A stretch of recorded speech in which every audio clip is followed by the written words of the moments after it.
to Minisode 163.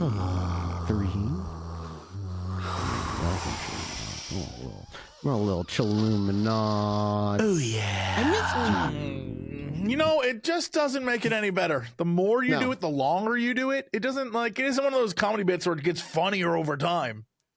It's better when there's guests too. They love it. Yeah, they It's the best when look they do, like they yeah. love it. Yeah. Especially when all those guests are women. It always is great. Yeah. When they get to sit here and just watch us creep on yeah. Just us being us. It's great. Just us being us. It's just us being us, exactly. No, it's We're you not being afraid. you. We're not afraid to hide who we are. We're not going to hide who we are. I am very afraid. People I can't know wouldn't the real be. me. That guy is a pervert. No. See, that's not true. I just want aliens. I don't want humans. Humans are Right, no, yeah, thank you. no, yeah, nothing perverted about Must just I want to bang remind aliens. you, Must I remind you? I hate that you have a little tiny What are you alien that's trying like to remind us of? Just that seductively he's there? posing. I hate it. aliens are pretty hot, right? It's not hot at all. It's weird. Right? No? Right? It's weird. This is one of those times when you wish you didn't pay $20 on patreon.com/. To watch a video of this? Yeah, I'll be honest. Everyone not seeing this right now, you lucked This out is one because of that those alien times. has an ass, though. She caked up, dude. Anyway. She caked up, dude. Patreon.com/Chilluminati for the cake. Welcome to the Minisode. Hello, everybody. no. It is an alien-focused week for our main episode because it's been an alien-focused couple of weeks out in the real world. We talked a little bit about Lots it of with crazy stuff. Yeah, we talked a little bit about it with Nat and Allie of Let's Get Haunted last week, which is awesome to have them on. It got really existential really quick with them. It was cool pretty of them great. to stay for the minisode, and then also cool of them to stay for an hour-long minisode. Yeah, an hour-long minisode, which is crazy to have them on. It was awesome to have them on. They're great. But yeah, the big news is really the jellyfish UAP. We've got 2 camera angles of it now that are out there in public that you can see both of them. And as Jesse said in the main episode, however, they keep talking about this other part of the video where it goes in the water and leaves the water. And Jeremy Corbell says it exists, but he doesn't have it. And I don't. But he trusts the source that told him it exists. Who are these And that people is- that are that's editing these videos up into pieces like this? Yeah, Why is that, well, yeah, why 'cause- is that occurring? Welcome to my love-hate relationship with Jeremy Corbell, because the man knows he's in the entertainment world and he's trying to leverage the aspect of entertainment, and it's frustrating. I don't know. There's no other word to say that to describe it, because it's upsetting that the most compelling information is the stuff they're like, well, we don't have footage of that. Like the Yeah. idea of it goes over the water, dives in the water, and then X number of minutes later shoots up at a 45-degree angle and then vanishes. Like that's the most where's the foot? That's the problem with all of this. I sent you guys a great Reddit post last night that was like, we got to stop making UFO stuff entertainment and just make it facts, because it just ruins what it is. True. It's so true. I think there may have been a point where the entertainment angle was the better angle to get the word, like, just to more awareness, more public awareness. But now everybody knows. Like, UAP is pretty common. People know what they are, even if they don't talk about it a There's lot. a Like, it's a pretty legitimate, common. there's a legitimate, justifiable intellectual interest in it that's palpable right now. There's Like, we reasons just to be recently asking learned questions. That the FBI, through FOIA requests, we've learned that the FBI is and probably is watching and like heavily monitoring Avi Loeb, the guy who went out into the ocean to scrape the ocean floor and got those little things. Like, they have been watching him apparently and just like monitoring what he's doing and what he's getting and stuff. That shit's interesting. But Jeremy Corbell, like, you know, back to him in that, it's just he's like, I'd say he's a net good for UFO world, but he's just, the entertainment angle from him makes it really fucking hard. It's very old school. It's very old school. Yeah. Because he got us the 2017 videos. I'll forever be grateful. He got us his Jelly UAP video, which is pretty fucking cool. It's pretty I'm good. grateful. But he's also Yeah. the guy that put out a video that was very quickly debunked as flares, that we, you know, and he's like, I didn't know it was flares, this, that, and the other. And maybe he didn't, but you got to do better than that. And he just isn't up to the task to doing that. I mean, again, the problem is that it's presented as entertainment, but the spectacle of what it is wears off very quickly, and people suddenly want to know what it actually is behind it. Like, all right, so what are we looking at here? And there's no answers. There's nothing that this says or describes in any way. It's just here's a thing, and we put it out, and that's the biggest inherent problem, is that because it's done entertainment wise, it skips the point of like the sourcing and the vetting.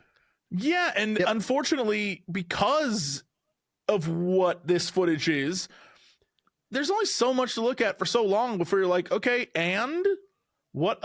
It just falls into the category of another thing that we've now seen that is floating around and no one has any answers.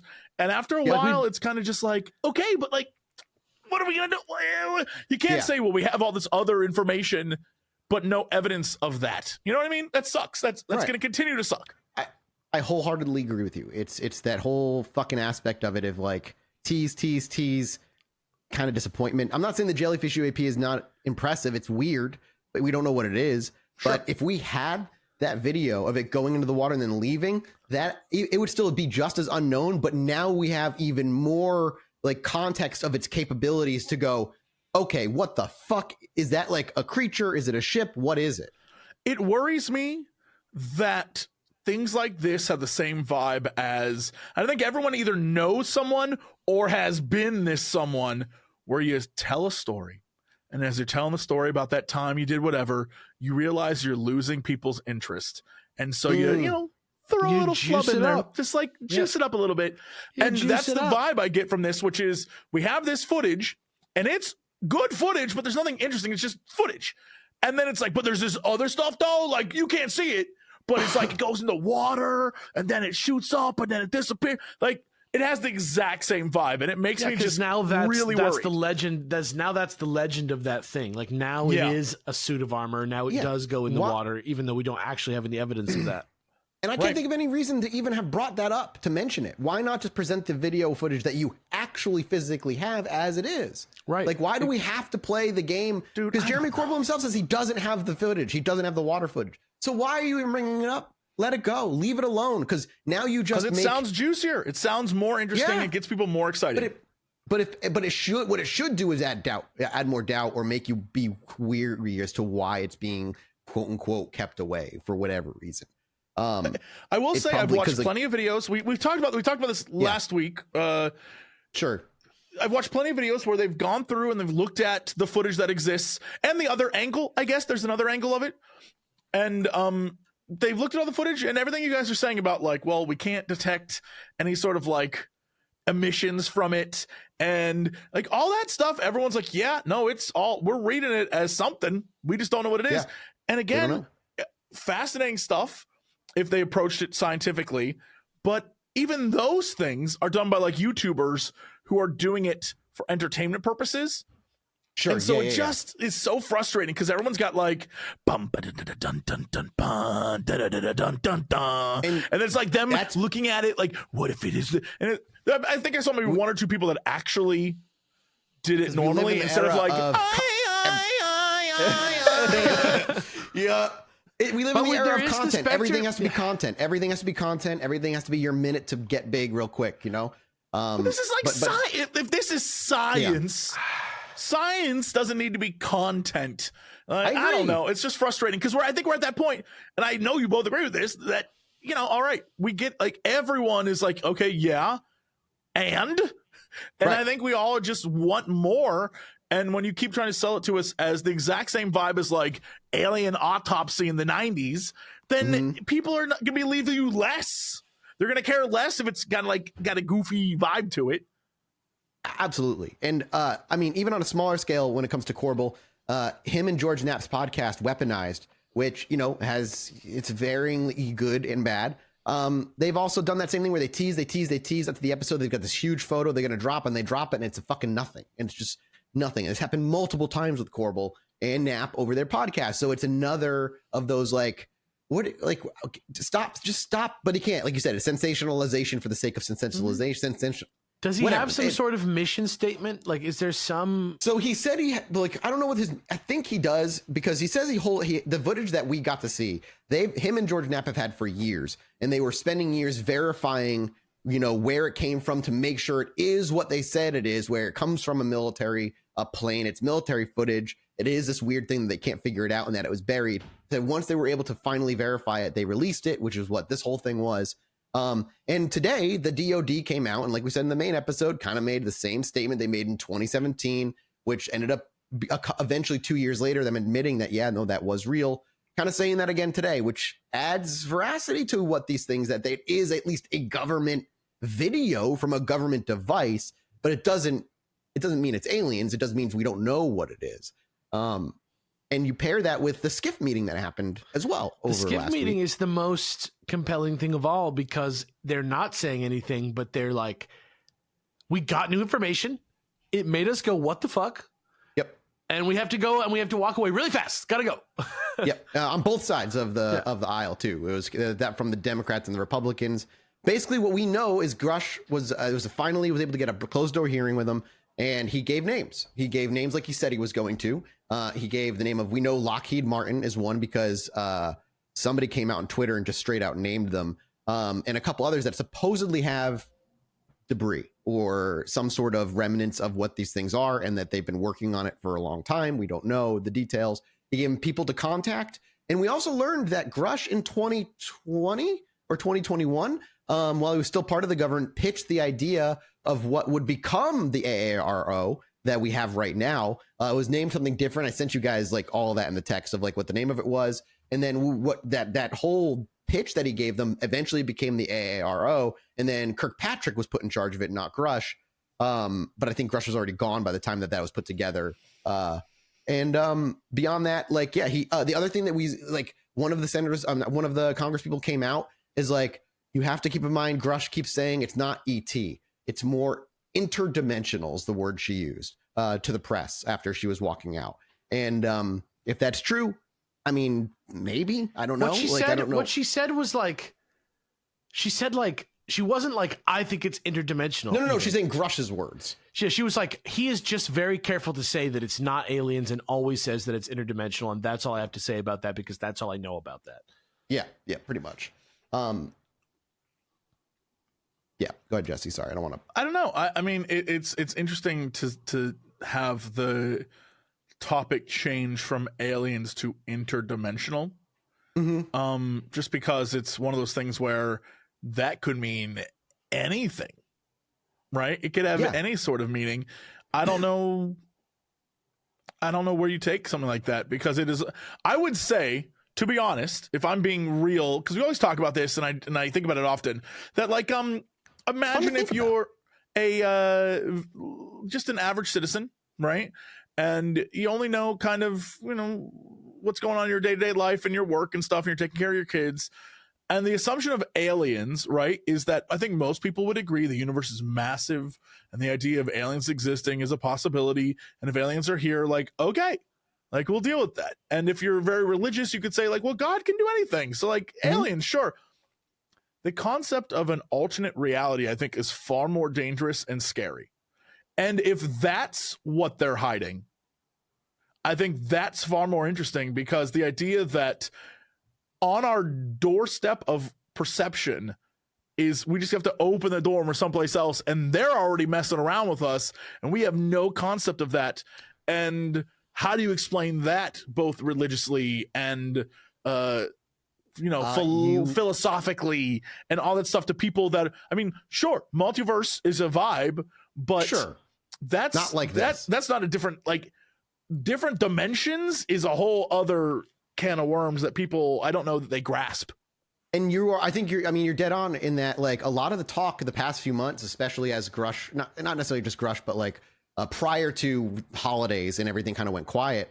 The kind of theory a lot is the reason it's considered catastrophic disclosure, or they don't, like, they're trying to necessarily hide some of the aspects of the truth from us, is because they can't control it. It's interdimensional, and whatever that means, whether they're bending space-time or whatever, they can't do anything to stop it. And not only that, but they've been around and they can warp our perception of reality. They can warp reality around us due to whatever science they're using.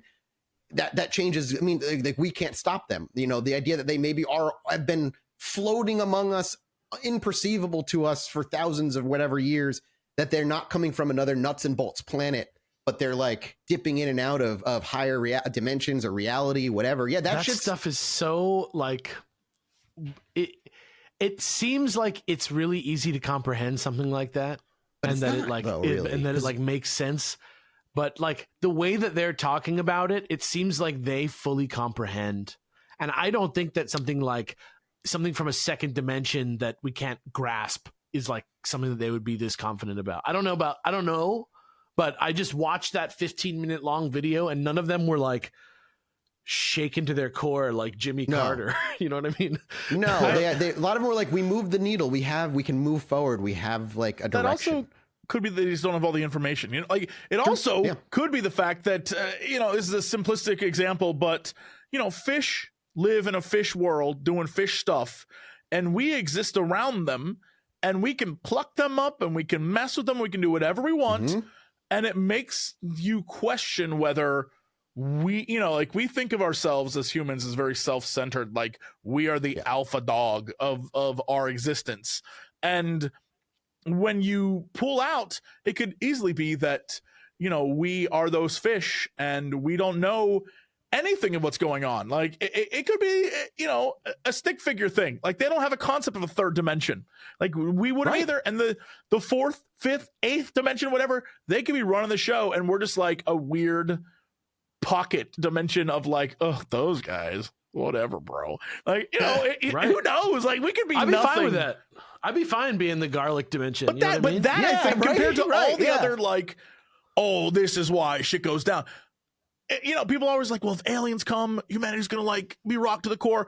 No, saying that like humans, even space, like our universe is unimportant because there's other versions and other dimensions of existence that, like, space and time, that's kid stuff. We are nothing. Right. Like that, I think, would mess people up badly to the point where they would question existence, because like we're just sacks of goo, really, compared to like a light being. Who knows, man? That's existential. That would mess people That up. I agree. I think I That's- personally like it would blow my mind, but Salvia. and just Yeah. But it makes all that stuff like when you hear the story about like a dude who I was married for 16 years in my 30-second Oh, salvia yeah. trip. Like, sure, it could just be projection and stuff, but also when you say stuff like that, it could be that guy went to a different existence for a little bit. Like, who knows, man? and on top of that, like, I don't know if you've noticed, but we've been getting tons of mainstream articles, mainstream media articles about UAPs lately, and a lot of them are focused, and even since last week when I talked about them, another couple have dropped. A lot of it's focused on the idea that, okay, stop taking these ideas, no longer to take them as a joke. Let's take them as serious, like let's scientifically approach them, and a consistent focus on the idea of that, Jesse, that we're fish in a sea of misunderstanding, zoo theory. The idea that there's no way for us to comprehend what these things are doing. And that's a big reason the government is hiding it, because they don't fucking know and they can't stop them from doing it. And I feel like but if that's always these been the things- case, right? Like, Yeah. the reason why they would hide it isn't because there's some conspiracy or there's some sort of like thing going on. We're in league with them. I think if it's the exact same thing with like us and ants, we're not in league with ants. We don't concern ourselves with them, and we'll walk into ant territory when the hell we feel like it. And if we want to step on it, we can. We can kill all the ants if we want. We just don't, because we don't I'd be care. back to ants with fucking cinnamon, bro. They're nothing to me. That's what I'm saying. Like it makes more sense if you think of it that way, that whatever these agree. things are, they belong to things that aren't even considering us as worth their time.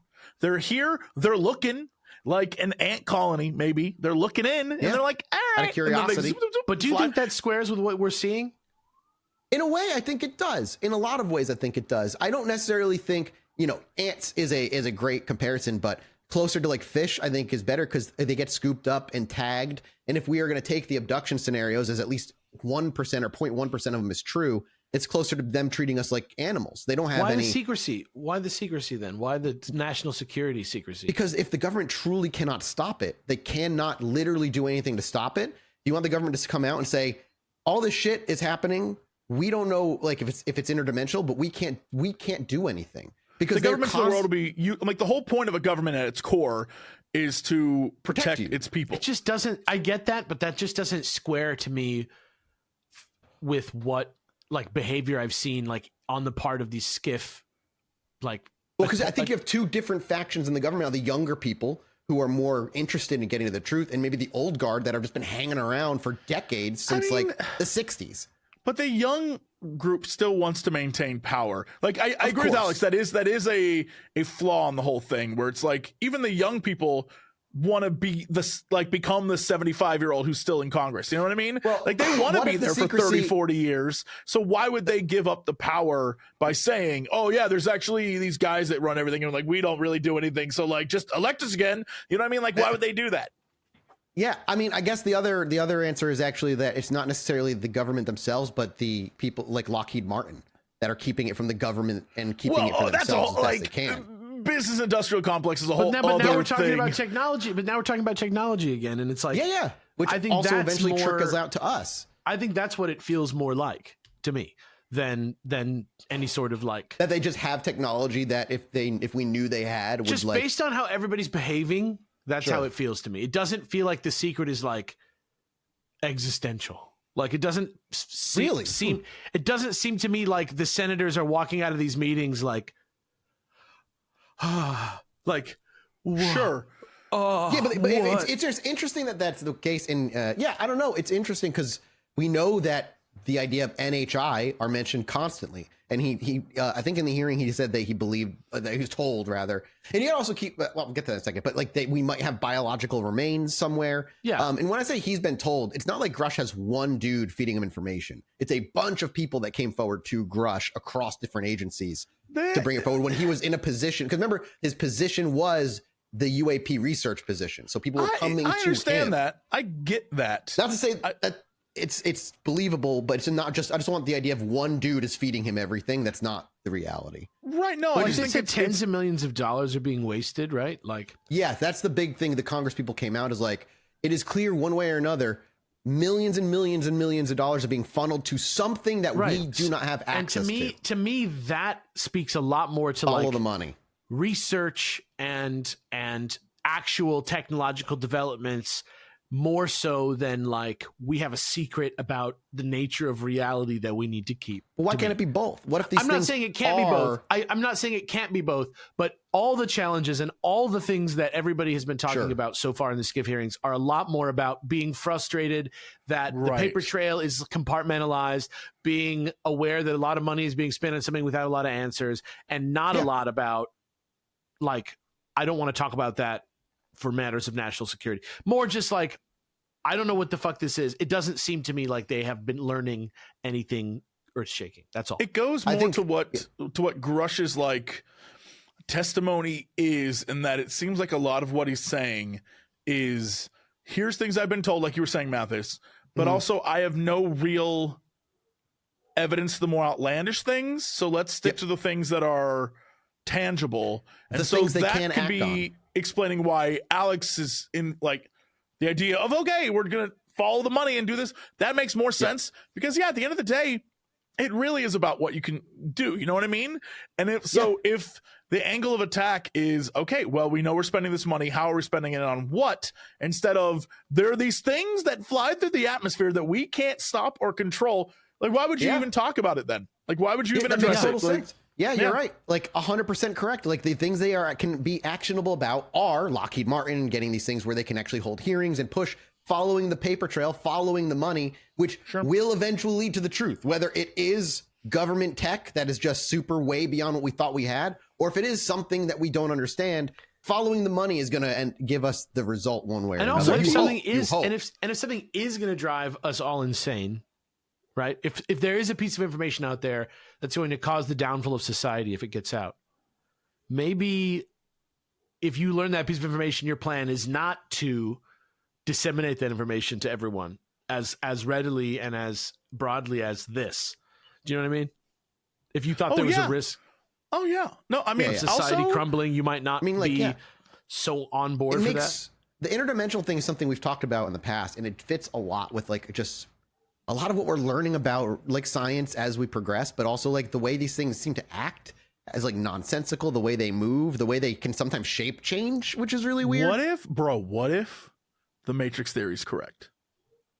There was a paper and that came out. they're logging in to the world they've created, bro. Hey. And we're all. Here's the thing: if can I get an upgrade? Like, can I get like a Jesse 2? Like, this is some bullshit. Like, if I can get like a Jesse 2.0 upgrade, give me like water breathing. Give me water breathing. Yeah, give me some like powers or something. Come on now, make me part kangaroo. Let's go. You want to be a kangaroo, man? Yeah, are you kidding me? I'd bounce on my tail. I wouldn't need a car. I just bounce wherever I'm going. Those guys can go fast. I'm gonna have to find it. There was an article that came out literally fucking like last year. I mean last week. It's simulation. It was almost theory. Last year. That was pretty close. It was almost. It's true. Very true. It was on simulation theory, and he basically did a bunch. It was just a bunch of math that I didn't understand. But the idea is he ran through a bunch of math and a bunch of like what equations and shit. And basically, what he boiled it down to is like it's more evidence that we are within a simulation. The idea that you can find mathematical patterns not only in like technology and programming, but within biology and the way cells act across everything that we know. You can find these mathematical patterns embedded in all of them. Like they're all there always. And to him, that speaks of living in something that is programmed, something that is set by a rigid set of rules. When you say simulation theory, he also goes to say, he's like, I don't necessarily mean like you're on a hard drive. It could be a weird, ununderstandable biological simulation that we don't get. Yeah. But it also, to be fair, could be like, I don't want to say chicken and egg, but like, kind of the same vibe where the reason why we understand it is because math is a universal language. And so everything has math in it, which is why we learn and study math, because that's how we learn more about all that other stuff. So to say that it exists, well, yeah, of course, that's why we're learning it. And people are spending their entire lives mastering the concepts within, because that's, it could be that as well. I agree.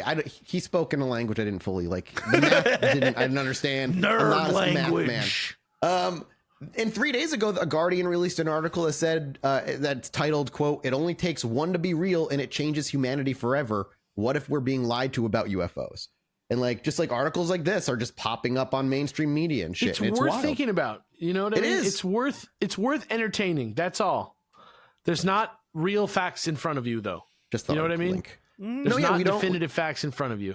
Nothing. We have, you have as much as we have, as much as the rest of the world has out there in terms of evidence, and a lot of it's hearsay. But it's just interesting to watch the narrative around UAPs shift in the public sphere, I think, overall, to one more that people are more open to the idea that they might be real and they're not necessarily something to laugh about.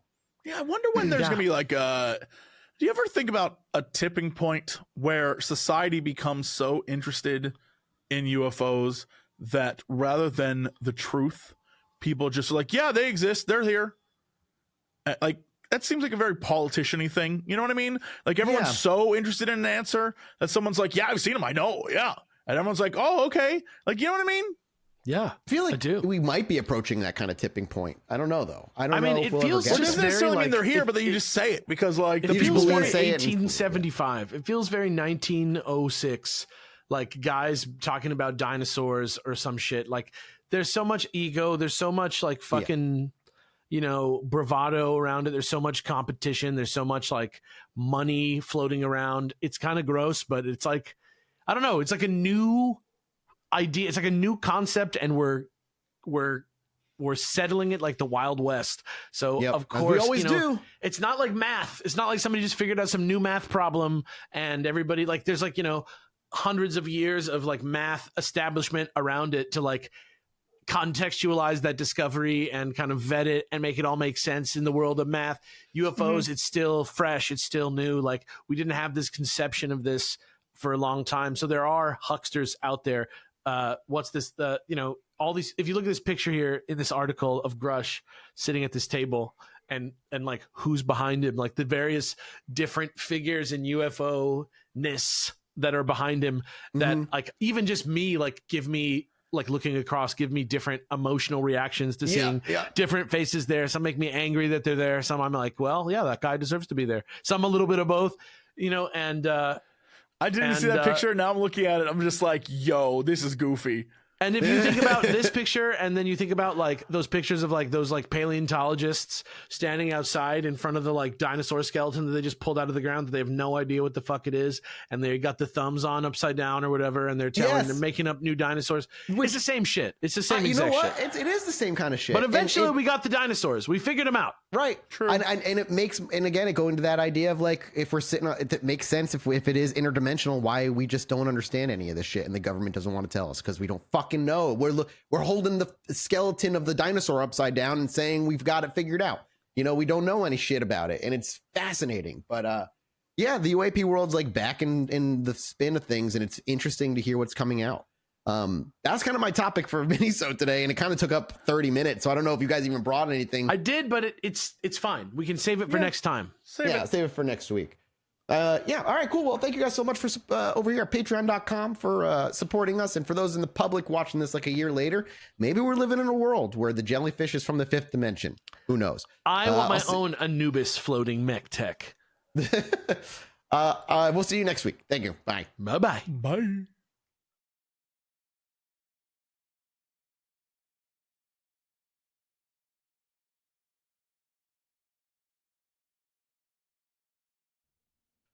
Hello, my little Chilluminati. Welcome back to Minisode 164? 165, somewhere around there. Welcome. It's a nice warm welcome. Nice intimate welcome. Last week was it's always intimate here. You deserve the intimacy, you know? You deserve it for going above and beyond. So we'll go above and beyond and be intimate with you. Pod. You deserve the intimacy. I'm changing the bit. Patreon.com/Chilluminati Pod. You deserve the intimacy. How about that? I like it. Nah, it's all right. Nah, it's fine. It's a good tagline. Nope. I like it. No? What do you got for us today, boys? I got you a great story. I got something fun. I got you a story from the High Strangeness subreddit. That's what I got. We love it. We love high strangeness. You want it? It's time? Yeah, do it. Yeah, good. Yeah, This is let's go. This is from user Squachuza from today. Squachuza. Sounds like the cousin of Sebulba. Yeah. What the heck did my son see? And this is tagged personal experience. I swore I would never be that parent who doesn't believe their child when they share a paranormal experience. It sucks to have something scary happen to you, only to have your mom or dad dismiss it as a dream or your imagination. But when my son, 10, told me what he saw, my knee-jerk reaction was to ask if it might be his imagination, because I didn't want him to be frightened. I asked him to swear he was telling the truth.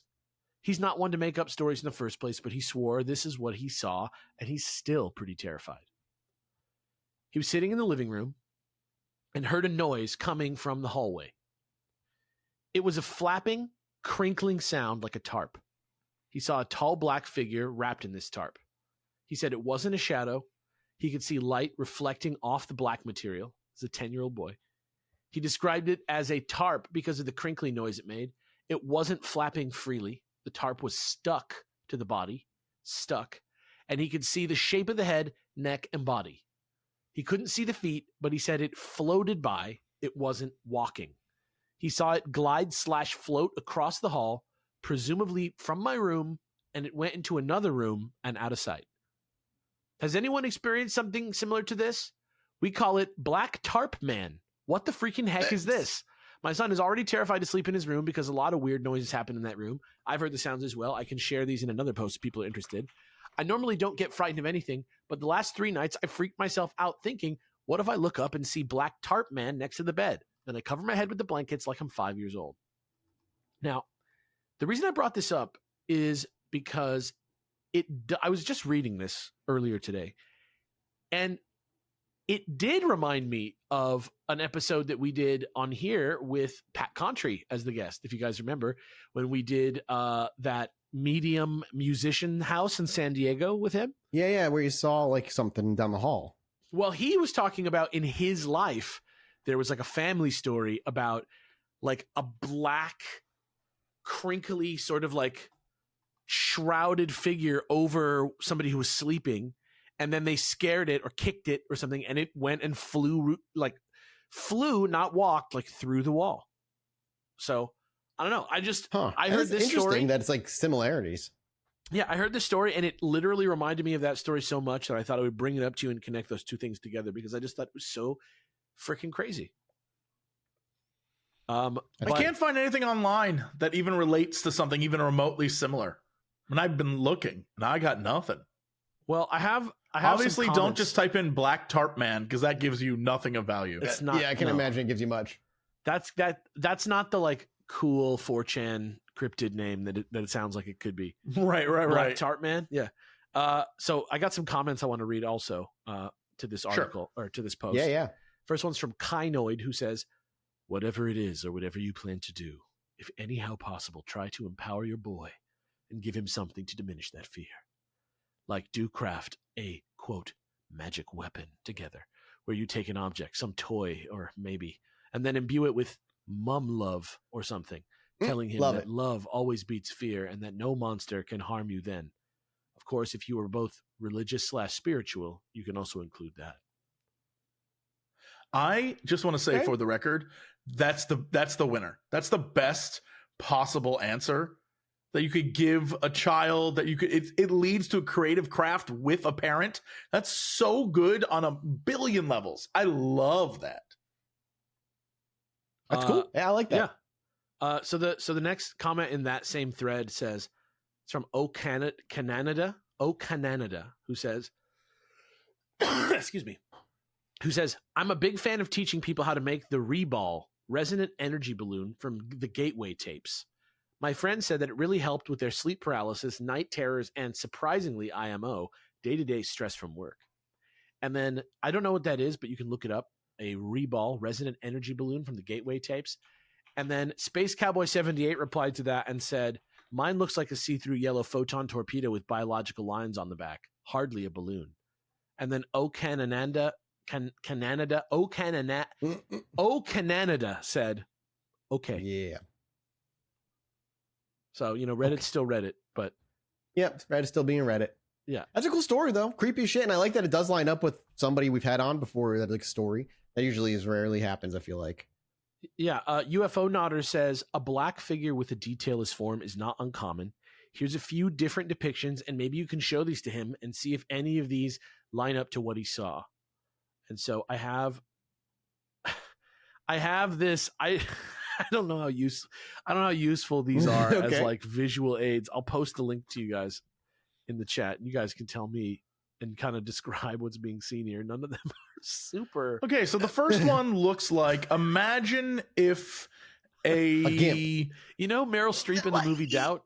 Meryl Streep in the movie yeah, but Doubt? then like cover her completely from head to toe in like a It's just her plastic. from behind. Yeah. Yeah. And then there's one that's a point of view that looks like three shadowmen and some guy. The person that we're looking at looks like he has a scouter on from Dragon Ball Z. Yeah. And he detects that these three men are over 9,000. 9,000. Then there's one that he kind of looks like a remember how in the 80s and 90s there was Transformers, but there was also like another type of bootleg Transformer. Yeah. And one of them looked just like this dude with like a kind of cone head. The triangle head. So that's that guy. I can't remember what those are called. GoBots? GoBots. Yes, he looks like a GoBot. Is that what and that is? then the next image is what is like clearly like two Mothmen. Yeah, airbrushed Mothman in a bedroom. Mothman. Yeah, it kind of is. Next one is airbrushed yellow eyes Mothman. The next one looks kind of like a ring wraith, but like with like a yellow glow from Photoshop effect, like around it. Yeah. The next one, again, like the backside of a ring wraith. This one's like the original like Dungeon Master's Guide drawing of a necromancer. Yes, yeah. But only from the back. And then the last image is of Slender Man and his friend Shadow Boy. No, they're saying this is the size of a man and this is the size of this dark figure that's like 7 feet tall. Right. It's the size of it's a Slender Man. Tell me I'm wrong. And Shadow Boy. However, Shadow Boy. OP saw that list of imgers and said, "Thanks for this link. My son said it looked most similar to the first picture, except tied around the legs. And then UFO Nutter wrote back and said, and this is the one that we said looked like Meryl Streep from Doubt from behind, or with no features, just like a trash bag tied in the shape of Meryl Streep from Doubt. Just in case you or anyone else were wondering where that first image came from, here's the story behind that. Tuscany, Italy, July 1987. Mrs. Anna Rosa Giovanetti had gone in the morning of the end of July 1987 to go mushroom picking with her brother-in-law. The two were separated when the young woman saw up in the sky an object that she defined as 2 wings and a little bit below. On the Alp, she saw 2 strange individuals walking in their hands. Like, I don't know exactly what that means. Again, what is it, like on them? Yeah, I'm trying to figure out what that walking on their hands? The two were separated when the young woman saw up in the sky an object that she defined as 2 wings and a little bit below on the Alp. So like 2 wings and like a little thing underneath the Alp, and then 2 strange individuals walking in their hands. I don't know, in their hands, maybe in their actual hands. Not sure. Maybe I don't know maybe what the they're fuck that walking means. in the angel's hands. Well, so it says, maybe this is translated with Google Translate. It said, it was unusual on the path. The young woman, amazed, called to her brother-in-law, but he didn't reply. He was much further down the river. The 2 beings, perhaps realizing the reaction of the woman, they suddenly stopped about 200 meters away from her. They looked very tall to a normal man. They wore a kind of chaplain, kind of tonk. On the head was sort of a round helmet. The torso was very tight as a resemblance, akin to vinyl. And this is, I'm guessing, that first image that I showed you guys. The 2 didn't look like they were walking, but sliding like they were on an invisible tape. After about 2 minutes, they resumed their journey. I'm looking behind some big bushes. Meanwhile, the brother-in-law didn't see anything unusual. Later on her return home, the lady felt an annoying malaise to an unusual sleepiness. And Squachuza said, whoa, this description sounds eerily familiar. So, pretty crazy. That's Similar Hey, creature in Italy. The UAP paranormal stuff, it's all the same. It's all the same Italy, phenomenon. right? The Vatican, right? It is. Yeah, exactly. You see, yeah, you're getting it. Jesse, what'd you got? What'd you bring us? Well, I want to start this article that I have just by reading a quote from it because it sets up the entire thing. Okay. Whoop. It's just that they don't want to... What now? Hey, I see him moving. I see him moving a Did little. I He's nodding. freeze? You did? I'm sorry. I don't know what's going on.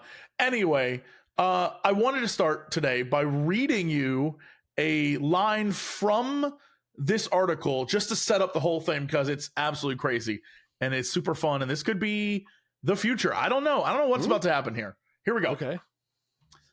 It's just that they don't want to release or confirm those results until they can be entirely sure. But we found a planet that seems to be giving off strong signals of biological life. Okay. Yes, I know. And- I know what this is. Yes. So there's been a lot happening in the way of the James Webb Space Telescope. And one of those things is that scientists have apparently discovered something at NASA. And they told Ars Technica that, look, it doesn't mean anything yet. So don't overblow it. People are overblowing it and they're losing their minds. But basically, we discovered an exoplanet. And this planet is giving off, and I'll just read the quote. The observations may lead to the initial identification of potential biosignatures that could make habitability more or less likely for this said planet.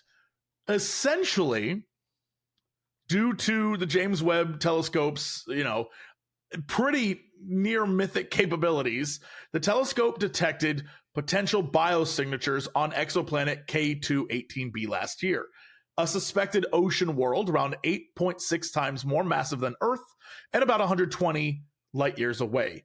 According to them, when asked, okay, but what did we find exactly? Are there aliens? What's happening there? They're like, okay, what we discovered is that the biosignature detected on K2-18b is a molecule called dimethyl or dimethyl sulfide. And it's a smelly substance that on Earth is only produced by living organisms. So this is a huge clue that this world, which is also it has big oceans. It has hydrogen-rich atmosphere. It has the Goldilocks zone going for it. So it's in the perfect place to spawn life.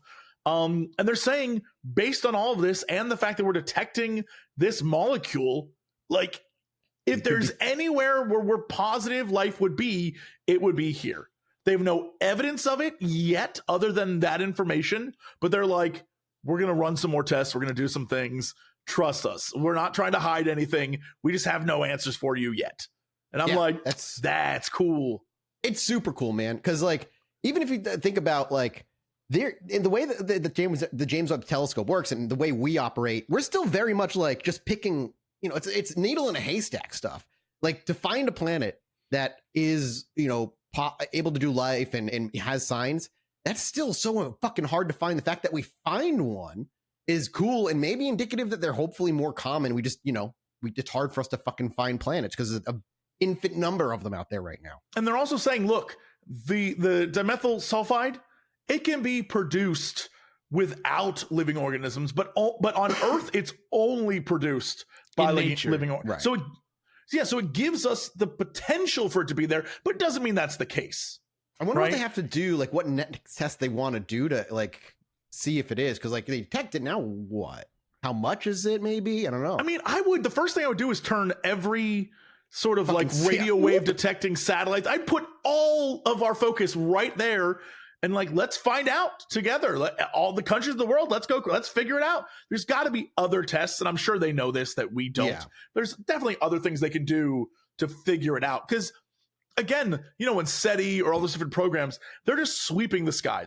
There's so many directions you can point that. It would take forever to do it. So now that we have a target, I say screw it. Point everything there and let's see what we pick up. Yeah. Who knows? And we're also detecting them because they're so far away. We're kind of seeing them in the past, quote unquote. It's 120 light years. So that's pretty far. That's a long way away, right? Galactically, not that far. No, not at all. But it's just like, that's awesome, dude. That's so fucking cool. And it maybe just captures the disclosure. imagination, right? It's just exciting. It's exciting to hear. I wonder if we're still going to find microbial life on some of the moons in our solar system, because I still think there's potential for that too, right?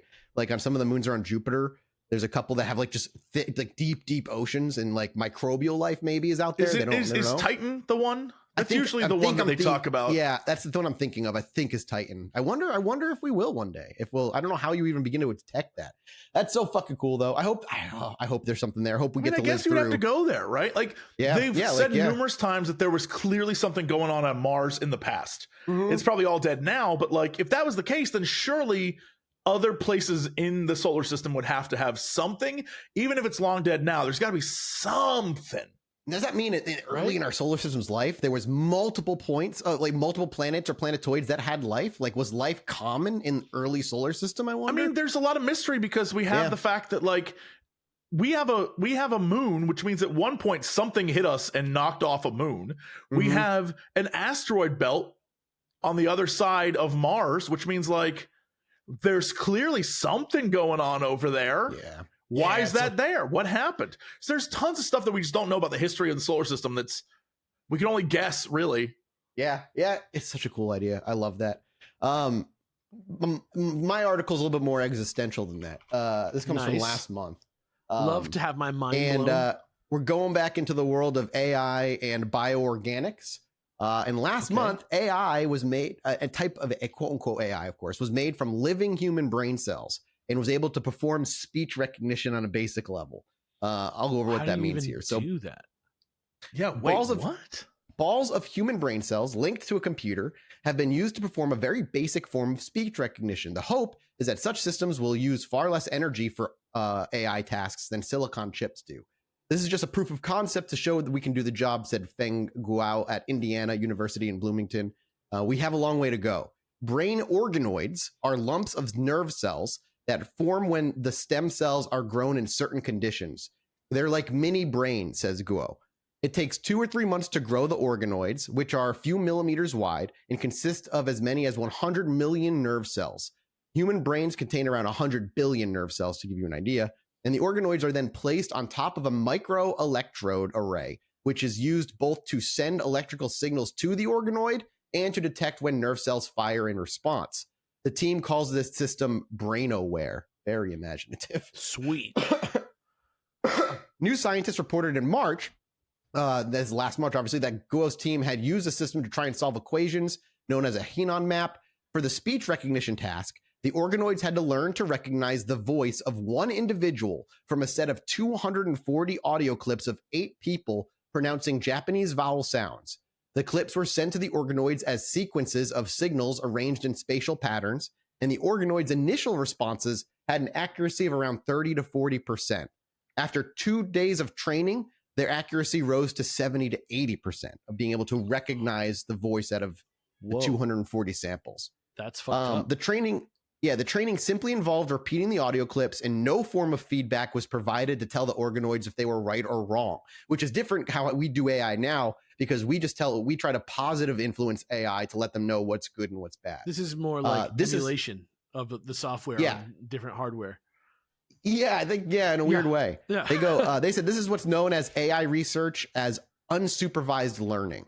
There are 2 big challenges with conventional AI. One is its high energy consumption. The other is the inherent limitations of silicon chips, such as their separation and information of processing. And his team is one of several groups trying to explore whether biocomputing using living nerve cells can help overcome these challenges. They've been able, like, brain cells that are tiny are able to recognize individual voices, and they're clusters of about 100 million nerve cells. I'll send you the link. You can see, like, the little picture of them in a petri dish. Okay. That's it. There you go. We're starting to use brain cells to try and figure out how to better use AI. Because that's basically picture? The problem is, like, that's a picture of it right there. It says brain organoids growing in a petri dish. They look like little CG guys. They're so... I'm sure it's like mega zoomed in.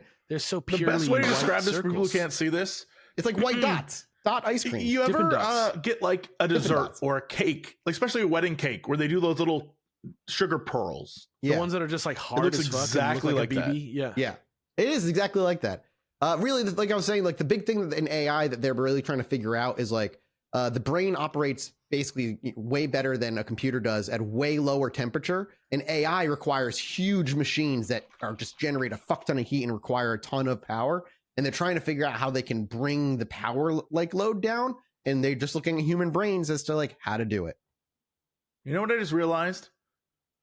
They're Dippin' Dots, the ice cream of the future. We said. Me and Alex said that. You were too busy thinking about ice cream. I was too busy thinking about everything else. Sugar pearls. Yeah. Sugar pearls. Yeah. Sugar pearls. So how do you feel? How's that make you feel, by the way? How are you feeling about that? Remember in 2021, they did the brains playing Pong thing. So they've been fucking around with bioorganics for a little while. I mean, it feels like the way things will go, simply because we don't have enough of like the metals to produce a lot of the things we need to make a lot of this work. So they have to come up with something else. And especially AI, the fun thing will be when we get to the point where it's like, no, it's bio.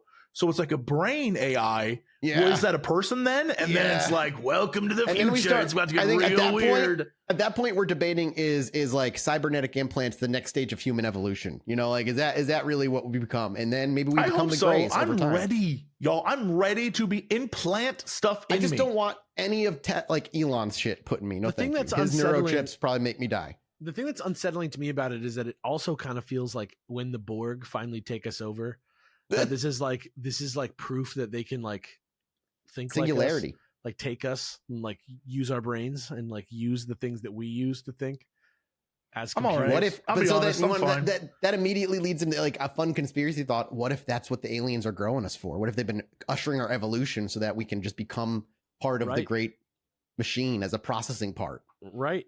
Exactly my concern. That actually is kind of scary. I hope that's not true. I'm gonna let you guys know. I don't think it's gonna be a concern for any of us. Yeah, we might be dead by then. We can get the technology, any of this is a thing, we'll be long. But if we can get the soul transfer device, if we can get the soul transfer device out of the Dulce facility, we can live forever. The what? Yeah, but would you be yourself, dude? You're a ship of Theseus at that point. Dude, I ask myself that every day when I think about me as a kid. If you are transferred into a different body, are you the same person, dude? Right? Are you? Am I the same person as who I was when I was 10 years old? All those cells are dead. All those cells are dead? Yeah. Yeah. Most of your cells die. Yeah, they move and get regenerated. Like, your body ain't the same. Fair. Okay. Are you? And that's where we're going to leave the minisode. Thank you all so much for supporting us here at patreon.com/Chilluminati, where we question My God. the very nature of reality. We'll see you next week, everybody. Goodbye. Bye-bye. Bye.